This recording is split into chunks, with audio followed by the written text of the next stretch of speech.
In front of 12,047 fans, the Utah Jazz were able to close out the Utah Summer League with a convincing 92-87 victory over the Atlanta Hawks.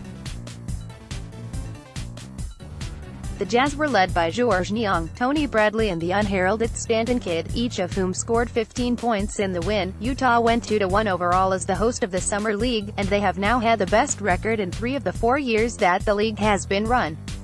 All eyes will be on first-round picks Trae Young and Grayson in this one, and while neither were able to get their shooting stroke going, Allen would get the upper hand through his all-around efforts. He played hard-nosed defense with 3 steals, and added 8 assists and 6 rebounds. Young has visibly struggled through the Utah Jazz Summer League, and it was more of the same versus the host team. He would finish the game with 10 points but shot only 3 of 16 overall and misfired on 7 of 8 attempts from distance. Over his 3 games in Utah, Young made 12 shots, and went 3 for 24 from 3. He also couldn't compete with the jaw-dropping dunks that Allen put down during the pre-game warm-ups. Many of the youngsters on the Jazz have made an impact over the first 3 games of the Summer League, but one of the best has been the one you've likely never heard of, Stanton Kidd. Kidd played his senior year at Colorado State in 2014-15, and averaged 11.5 points and 5 rebounds. He proceeded to go undrafted, and has played professionally in Belgium, Germany and Turkey over the past 3 years.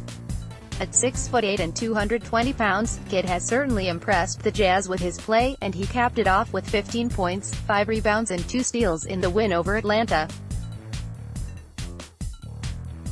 In 2 games this summer, he has averaged 14 points, 4 rebounds and 1.5 steals per contest. He has also shot an impressive 44.4% from 3.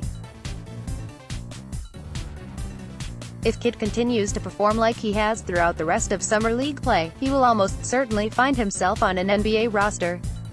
At least through a 2-way contract. Kellen Martin is the other lesser-known prospect who has made a noticeable impact for the Jazz. After averaging 21 points and 6 rebounds during his senior season at Butler, some were surprised when Martin went undrafted. With the Jazz, he has shown that was almost certainly a mistake, as he has averaged 9.3 points this Summer League and shot 41.7% from 3. In the closing seconds of the third quarter against the Hawks, he had perhaps the highlight of the game, blocking Young on one end, then hitting a 3 on the other. While Allen is the most prominent player on this Jazz roster, Niang has been the leading scorer for the Jazz. He continued his impressive play in the victory over the Hawks. He scored 15 points, and is now averaging 16.7 points per game. As a 6'8" combo forward, Niang can score in a variety of ways.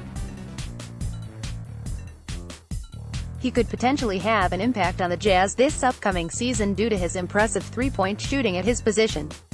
Bradley, Utah's first-round pick from 2017, has quietly been one of the best players across all teams participating in the Utah Summer League.